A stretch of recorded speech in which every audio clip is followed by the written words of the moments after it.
Smart Ahmednagar news. Pahalgam हल्ल्याचा जाहीर निषेध, मास्टर माइंडचा शोध घेऊन कारवाई करा। भीम आर्मी संविधान रक्षक बलाचे सांगली जिल्हाध्यक्ष जमीर शेख यांनी राष्ट्रपतींकडे केली मागणी। काश्मीर येथील पहलगाम येथे जो भ्याड दहशतवादी हल्ला झालेला आहे त्याचा सांगली जिल्हा भीम आर्मी संविधान रक्षक बलाच्या वतीने जाहीर निषेध व्यक्त करण्यात आला व सांगली जिल्हाध्यक्ष जमीर शेख यांनी मिरज प्रांताद्वारे राष्ट्रपतींकडे या हल्ल्याची सखोल चौकशी करून कारवाई करावी तसेच मास्टर माइंडचा शोध घ्यावा जे या भ्याड दहशतवादी हल्ल्यात मृत्युमुखी पडलेले आहेत त्यांच्या कुटुंबियांना प्रत्येकी 1 कोटी रुपयाची मदत म्हणून केंद्र सरकारने द्यावी।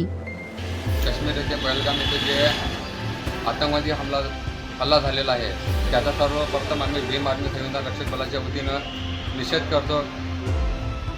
भारत सरकारने जे मृत्युमुखी पडलेले नागरिक आहेत त्यांना 1 कोटी रुपयाची त्यांच्या कुटुंबियांना आर्थिक मदत करावी व जे हल्ला झालेला आहे त्याची सखोल चौकशी करून याच्या पाठीमाग मास्टर माइंड कोण आहे त्याचा शोध घ्यावा व त्याच्यावरती कठोर कारवाई करावी एवढंच आम्ही भीम आर्मीतर्फे मागणी करतो। जय हिंद, जय भारत, जय संविधान।